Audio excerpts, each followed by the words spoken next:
물고비를 넘기고 지금까지 살아 있습니다. 한때는 뭐 진짜 삶까지 포기하려고 했던 그런 경험도 있었고, 너무나 진짜 감사한 하나님의 진짜 은혜로 정말로 이렇게 살아 있습니다. 그러기 위해서는 우리 장로님과 여러 우리 형제들이 있기 때문에 지금 이렇게 있는 것 같습니다.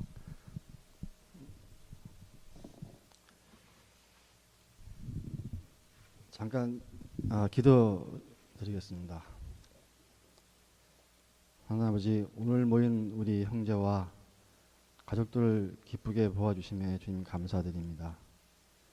주변의 것들의 유혹에 따르지 않고 그것을 뿌리칠 수 있는 용기와 지혜를 주시고 나 혼자가 아니라 함께 나가기를 원하며 하나 되기를 원합니다. 오늘 우선순위에서 주님을 잊지 않게 하시고 믿음과 희망과 용기와 지혜를 주실 것을 믿사오며 우리 주 예수 그리스도 이름으로 기도드립니다. 아멘. 술 마시는 이유는 많이 있겠지만 특히 저 같은 경우는 일의 핑계로 유독 술 많이 먹었습니다. 5살 때 처음 술을 맛본 지 제가 본격적으로 술을 마시기 시작한 것은 고등학교 2학년 여름방학이었습니다. 친척집에서 처음 마시는 소주를 갖다가 두 병 반을 마시고 거의 죽음 직전까지 갔다 왔습니다. 술 마실 때 이후로 잦은 술자리가 이어졌고 술 마실 때 우리 주장들의 계명까지 정해놓고 마시기 시작했습니다. 그걸 잠깐 말씀드리겠습니다. 첫 번째는 주종불사, 술의 종류를 가리지 않는다. 둘째, 주중친금, 술 마실 때는 친구도 외면한다. 술 모자리니까. 3번, 주중자불, 술 마실 때는 자리를 옮기지 않는다. 그다음에 주중전입을, 술 마실 때는 자리를 절대 뜨지 않는다. 주중여종불, 술 마실 때는 여자의 종류를 안 가린다. 등등 이런 말도 안 되는 것들을 정해놓고 밤이 짧다, 시간이 짧다. 술잔을 꺾다가 손목이 아프면은 파스 붙이고 마시자. 정말이 가관이 아니었습니다. 자욱한 담배 연기 속에서 마실 때는 술이 무엇이 그리 맛있고 좋았는지 지금까지 살아있는 제가 기적이라고밖에 말할 수는 없었습니다. 술 마시는 사람은 간이 3개라고 들었습니다. 네. 이제 미국에 온 지도 23년하고 4개월 5일 됐습니다. 저는 중학교 때 운동을 하다가 왼쪽 무릎을 심하게 다쳤습니다. 그래서 한참 고생을 하다가 결혼 후부터는 30쯤 돼서는 겨울이면 어김없이 왼쪽 다리에 기부스를 하고 다녔습니다. 왼쪽 다리가 이렇게 벌겋게 부어오르고 굽히지도 않고 정말 이루 말할 수 없는 고통을 가끔씩 시달렸습니다. 매년. 근데 어느 날 이런 말씀을 드릴지 모르겠지만 성령 수술이라고 그러더라고요. 교회에서 얘기를 하니까. 그 수술을 받고 그 받는 과정에서 살을 열을 때는 몰랐는데 그거를 닿는 순간에 정말 형용할 수 없는 고통을 겪었습니다. 그래서 그걸 저는 순간 누가 진짜 내 무릎에 손을 댄 줄 알고 만져봤더니 그게 아니더라고요. 그래서 저는 그랬습니다. 내 몸이 원래 튼튼해서 자연적으로 치료된 줄 알았습니다. 근데 지금 그 수술 이후에 아무런 통증 없이 지금까지 노가다 현장에서 좀 뛰어다니고 남들보다 더 힘있게 일하고 있습니다. 일이 있은 후 딱 6개월 만에 미국에 들어오게 됐습니다. 들어올 때 아무런 제재 없이 전 가족이 미국으로 무작정 들어올 수 있었습니다. 이렇게 전 가족이 정식 이민이 아닌 경우 빼고는 미국으로 쉽게 들어오기가 쉽다고 하더군요. 그래서 전 와이프 그 오빠 집에서 약 3개월 동안 신세를 지다가 크레딧도 전혀 없는 가운데서 애나하임에 아파트를 얻을 수 있었고 그것도 주변에 그 주니어 하이스쿨, 컬리지가 이렇게 둘러싸여 있는 아파트를 얻을 수 있었습니다. 그래서 아이들은 학교를 걸어 다닐 수 있어서 참 좋았고요. 그 덕에 일도 마음 놓고 할 수 있었습니다. 그 주변에는 더할 나위 없는 좋은 환경이었습니다. 그래서 저도 또한 하는 일이 경력이 붙기 시작해서 날로 번창하였고 커가는 만큼 저희 교만도 커지기 시작했습니다. 거의 매일 밤 동료들하고 술판을 벌리고 그 다음 날이면 비몽사몽간에 현장에서 일을 하는 둥 마는 둥 끝내고 들어와서는 피곤을 핑계로 또 술잔을 잡았습니다.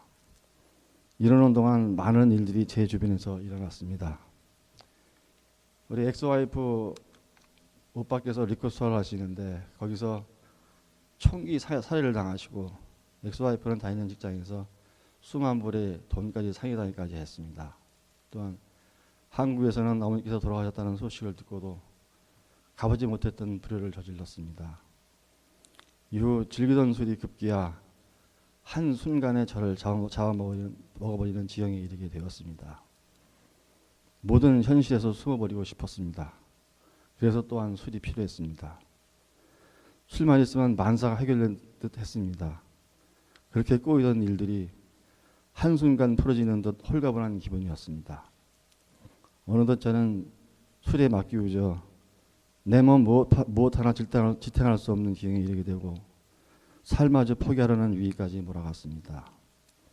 항상 최악의 상황만을 생각하고 불평 불만만 늘어놓고 불안하고 답답하고 외롭고 기쁨과 평안을 찾아볼 수 없고 낙심과 좌절할 때마다 다 남의 탓으로 들리면서 그 핑계로 또 술을 들었습니다. 그렇듯 나 자신을 평안화시켜 어느덧 내 자신을 우상화시키고 혼란과 무질서 속에서 살고 있었습니다.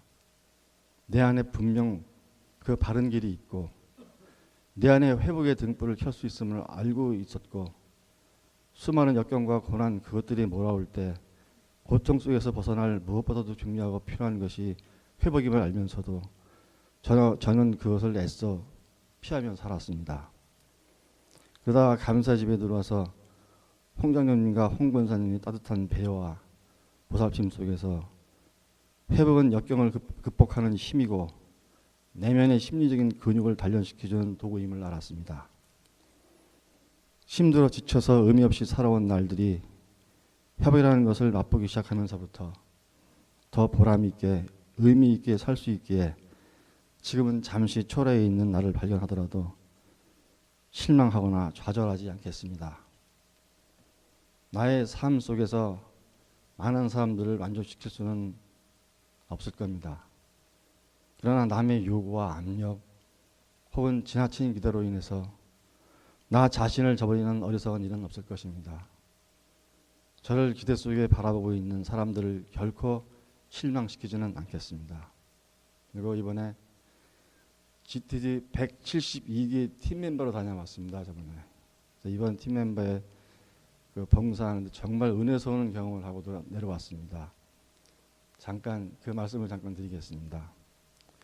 평소에 그랬듯이 이 담배라는 놈은 정말로 못 말리는 놈입니다. 이게 그래서 지금 술은 안 하고 있지만은 아직 담배는 피고 있습니다. 그래서 우리 저희 팀 멤버들은 주일 아침에 일부 예배를 마치고 모든 장비를 트럭에 싣고 교회를 출발해서 목적지인 하늘의 첫 성진 빅베어 상장에 올라가 짐을 풀고 이제 준비를 하게 됩니다. 모든 팀들이 나뉘어서 정말 한 치의 빈틈없이 준비를 시작합니다. 그 순간은 팀 멤버들의 정신과 힘으로 하는 것이 아니라 모든 것을 하나님께 맡기고 그 뜻에 따라 움직인다고 생각하시면 됩니다. 그건 이제 오후에 캔디 분들이 도착합니다. 환영식을 하고 이제 첫날을 보내는데 더 이상 자세한 얘기는 말씀을 못 드립니다. 안 다녀오신 분들을 위해서 이제 이게 다 비밀로 되어 있으니까요. 이제 갔다 오시면 다 아시게 될 겁니다.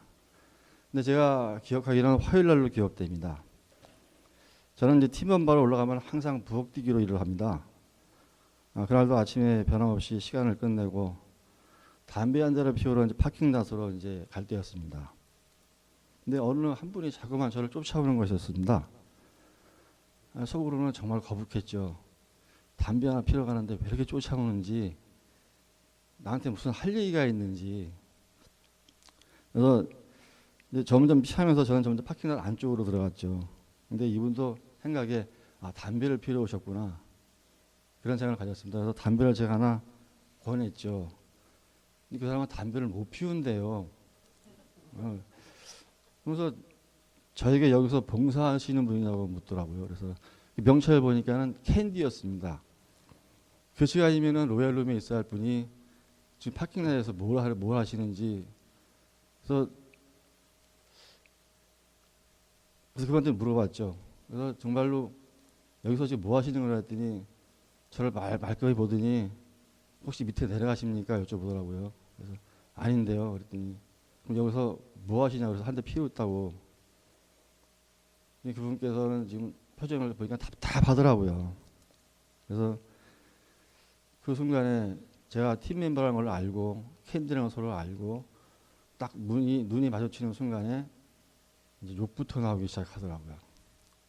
그래서 제가 이제 그분이 하시는 욕을 좀 여기서 해보겠습니다. 그대로. 네. 이 10원짜리들이 처음에는 기도하고 찬양하고 편히 3박 4일 즐기다 가라더니 이 10원짜리들이 새벽부터 깨워서 뺑이 돌리고 강아지 모양 끌고 다니고 서로 얘기할 틈도 안 주고 정말 미치겠습니다. 이 10센트들 막 이러더라고요. 그래서 그 순간에 제가 담배를 통째로 삼킬 뻔했습니다. 그 자리에서. 그래서 내가 좀 보태자면은 태어나서 그런 욕을 처음 들어봤거든요. 정말 너무나 저도 황당했고 무슨 말을 해야 될지를 몰랐습니다. 근데 이번에 보니까 파킹랏에 있다가 아무나 나오는 사람이 있으면은 그분을 타고 차를 타고서는 밑으로 내려가려고 이제 준비를 하고 있었습니다. 그 중에 제가 이제 낀 거죠. 그래서 저를 착각하고 따라왔다가 이제 제가 아니다고 하니까는 이제 실망한 눈빛이 여전했습니다. 그래서 제가 이제 파킹랏을 빠져나오는데 그분도 따라 나오더라고요. 그래서 이제 로얄룸까지는 일단 오는 걸로 성공했습니다. 일단은 이제 그 총무팀한테 알려야 되니까 총무팀한테 알려드리고 그다음에 제 소개를 정식으로 했습니다. 이름과 GTD 150기를 다녀왔고 제가 지금 팀 멤버로 여기서 일하고 있고 얘기했더니 그분께서 하시는 말씀이 그러면 저님도 처음에 올라오실 때 저하고 똑같았습니까? 그런 말씀을 하시더라고요. 그래서 거기서 아니라고 그럴 수는 없어갖고 네 그렇습니다. 저도 똑같았습니다. 저도 올라와서 정말 후회스럽기까지 했고 정말 힘들었고 그랬지만은 한번 매달려 보기로 했더니 조금 나아지더군요. 그래서 지사님 참 힘들어 보이십니다. 제가 그러니까 이제 조심스럽게 이제 얘기가 나오기 시작하더군요. 이분이 타주에서 사시다가 처음에는 일이 잘 돼서 잘 사업하고 잘 생활을 했는데 그다음에 일이 틀어지기 시작하더니 생활이 어려지자 이분이 가족은 남겨두고 딸들하고 부인을 남겨두고서는 자기는 LA로 와서 지금 어떻게 좀 해보려고 일을 하는데 그거마저 지금 안 되고 있다 합니다. 그래서 그러다가 가족과 연락이 두절되고 GTD 오기 며칠 전에 극적으로 부인과 연락이 됐는데 생활고에 못 이겨서 일단 집을 팔고 그 돈으로 조그만 아파트로 생활하면서 좀 생활을 하고 있다고. 게다가 더 참지 못한 것은 이제 더 이상 못 살겠으니까 이혼하자는 그런 말이 나왔답니다. 그래서 지금 이혼 수술을 하고 있으니까 며칠 있으면 내일 도착할 것이다. 그래서 사인해서 보내달라. 그러니까 이 사람은 거기에 많은 충격을 받았습니다. 근데 아직 이혼장이 와야 될 날인데 아직 안 오고 있다 합니다. 그러니까 이 사람은 거기에 진짜 가느다란 실망을 걸고 있었습니다. 희망을 걸고 있었습니다. 그래서 이제 그러고 나서는 제가 이제 완전히 제 이제 정식 이제 아까 이름만 됐지만 지금 정식 소개를 했습니다. 저는 중독자이고 지금 거의 한 5년을 지금 끊고 있고 저도 150기 올라와서 한 번만, 정말 한 번만 좀 기회 달라고 간절하게 기도를 했는데 내려가 보니까 이혼장에 와 있더군요. 그래서 제가 집사님의 심정을 정말로 잘 이해합니다. 이제 점점 그분과의 저하고 이제 무슨 대화가 통하기 시작했습니다. 그래서 아이들 이야기부터 부모님 이야기까지 나오기 시작했고, 아버님은 목사님이신데 중국에서 사역을 하시다가 현지에서 돌아가시고, 그런 말을 하면서 중간에 말을 못 잇고 울먹이더군요. 그래서 이분도 참 부모님을 진정으로 사랑하는 효자구나 생각했습니다. 그래서 우리 홍영님께서 이런 말씀을 하셨습니다. 내면의 아픔과 고통이 그 힘든 상황들이 밖으로 표현될 때 치유되고 회복될 수 있다고 누누이 말씀하셨습니다.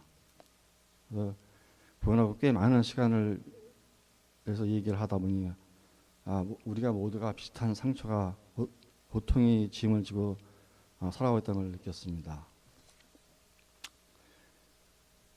그래서 제가 그랬죠. 집사님, 우리가 여기서 일 것이 아니라 들어가서 다른 분의 아픔의 상처와 가슴을 시리는 일들을 어떻게 극복하고 회복하며 살았는지 한번 들어봅시다. 그랬더니 알겠습니다. 한번 들어갑시다. 해서 그분하고 같이 이제 들어갔더니 자기 팀 멤버 그 테이블에서 앉더라고요. 여기 우리 같은 테이블 멤버가 여기 지금 앉아 계십니다. 그래서 저는 또 이제 주방에 올라가서 이제 일을 또 하고 대충 이제 식사를 마치고 준비를 마쳐놓고서 이제 다시 로얄룸으로 내려갔습니다. 어떻게 하고 계신가 하고 그랬더니 그때 그분하고 저거 딱 눈을 마주쳤는데 그분이 저한테 달려오더니 제 손을 꼭 잡으면서 하시는 말씀이, 집사님, 저 지금 웃고 있죠? 저 지금 웃고 있습니다. 아까는 웃지 못했는데 지금은 웃고 있습니다. 그 말 듣는 순간에 얼굴 보니까 너무나 환하고 밝고 맑아 보였습니다. 그래서 진짜 제가 나도 모르게 하나님 감사합니다. 정말 감사합니다. 말이 나왔습니다. 이건 제가 한 게 아닙니다. 하나님께서 하셨습니다. 감사합니다. 그래서 그분은 채플룸에서 방언이 터지고 정말 우리가 말하듯이 완전히 깨지고 박살이 났더군요. 그래서 저희가 채플 가이드와 식사 가이드를 서면 우리는 서로 만나고 악수를 하고 하이파이를 하고 허그를 하고 너무나 밝고 맑은 모습을 볼 수 있어서 정말 감사했습니다. 그분의 뒷소식은 가족들과 잘 되었다고 합니다. 지금은 반대로 카톡으로 연락이 와서 우리들을 전도하려고 들이대고 있습니다. 지금 얼마나 감사하고 고마운지 영원히 이 은혜와 축복은 잊지 못할 것입니다. 그렇듯이 살아가면서 짐이 없이 사는 사람은 없을 것입니다. 누구나 다 태어나서 저마다 힘든 짐을 감당하다가 갑니다. 생각해보면 어느 한때 시리고 아프고 고통 없이 살아본 적이 있었나 싶습니다. 기쁨과 행복의 햇살이 비치는 거 하면은 어느 한쪽은 슬픔과 아픔의 그늘이 드리워져 있던 게 우리네 삶이었습니다. 살아가는 자체가 짐입니다. 가난과 부유도 짐입니다. 질병과 건강도 짐이겠죠. 책임과 권세도 짐입니다. 헤어짐과 만남도 짐입니다. 미움과 사랑도 짐입니다. 살아가면서 부닥치는 일 중에서 짐이 아닌 게 하나도 없습니다. 이럴 바엔 기꺼이 그 짐을 짊어지겠습니다. 다리가 휘청거리고 숨이 가쁠지라도 나 자신에게 주어진 짐이라면 짊어지는 게 현명할 것입니다. 언젠가 그 짐을 풀 때가 되면은 그 짐의 무게만큼 보람과 행복을 얻게 되겠죠. 저에게는 또 다른 무거운 짐이 있습니다. 중독이란 짐을 다른 일보다 하나 더 짊어지고 갑니다. 삶의 험한 물결 속에서도 이 짐을 하나 더 얹었기에 거친 파도에 휩쓸리지 않고 건널 수 있었고, 인생의 바퀴가 헛돌 때 이 짐이 하나 더 있음으로 해서 그 무게로 빠져나올 수 있었습니다. 가볍게 들 수 있는 짐은 짐이 아닙니다. 언제 다가왔을지 모를 짐 때문에 인생의 바닥을 경험했고 죽음 직전을 경험했던 이 무거운 짐을 지고 걸을 때 걸음이 조심스러워지고 절로 고개가 수그러지고 허리가 굽혀지며 시선은 아래로 향합니다. 그러고 보면은 내 등의 짐은 제 자신의 선물이고 스승이었습니다. 또한 하나님의 상급이었습니다. 이 세상에서 가장 행복한 분들이 우리 길갈 가족분들과 여기 모이신 우리 형제와 자매들이었으면 좋겠습니다. 힘들고 고통의 길을 가는 동안에도 기쁨으로 인하며 가다 보면은 밝고 좋은 길을 만날 수 있다는 것을 알기에 희망이 있어서 감사합니다. 내 삶 속에 소중한 꿈이 있고 현재의 환경에 최선을 다하는 내 모습에 감사합니다. 아무리 세상이 불안하고 유혹이 많다 해도 괜찮습니다. 실패와 낙심으로 지나가는 날들이지만 이제 그 날들을 거울 삼아 낙심으로 지나간 날들이지만 이제는 그 날을 거울 삼아 한 걸음 더 나은 생각을 채울 수 있어서 감사하며 살만합니다. 세상을 주고받는 것입니다. 받은 다음에 주려 하니까 기다리는 사람이 없었습니다. 세상은 기다려주질 않았습니다. 마냥 그때가 있는 줄 알았습니다. 그러나 현실 그렇지 않았습니다. 중독이라는 병에 호적되다가 깨어보니 내 주변에는 아무도 아무것도 없었습니다. 그러나 실망하지 않겠습니다. 이제부터 나의 경험으로 남들에게 많은 가치를 안겨줄 수 있다면 그것으로 만족하겠습니다. 많은 가치를 남에게 안겨줄수록 나에게 돌아온 가치는 늘어나기 때문입니다. 남을 위하는 마음은 궁극적으로 내 자신을 위한 것이기 때문입니다. 그리고 사람들은 큰 일에 감동하지 않습니다. 예상 밖의 감동에는 그저 놀랄 뿐이고 그 이외로 잔잔한 감동에 놀라며 눈물을 흘립니다. 나 이제부터 술을 끊는다 보다 나 오늘 마시고 싶었지만은 지금까지 참고 있었다. 앞으로도 참을 수 있을 것 같아. 이 말이 더 사랑스럽고 감동적이 아닐까 생각합니다. 나는 왜 그러질 못했는지 이제라도 알았다는 게 또 한 번 감사한 일입니다. 지금 우리가 이 순간들이 나중에는 가시지 못할 순간일지도 모릅니다. 정말 나중에는 지금 하지 못했음을 아쉬워할지도 모릅니다. 우리에게는 순간순간을 알려주는 신호등이 우리 삶에 존재하지 않기 때문입니다. 때문에 우리는 이 순간들을 소중히 생각하고 최선을 다해야 할 것입니다. 그것이 우리의 삶을 살아가면서 온전히 최선을 다하는 것이라 생각합니다.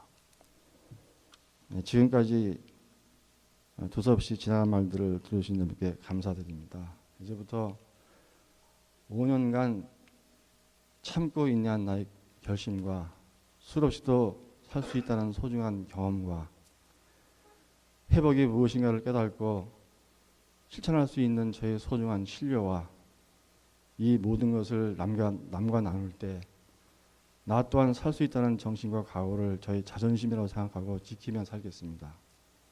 다시 말씀드려서 나의 자존심을 지키는 것이 우리 살아계신 주 하나님 아버지의 자존심을 지켜드리는 것이기 때문입니다.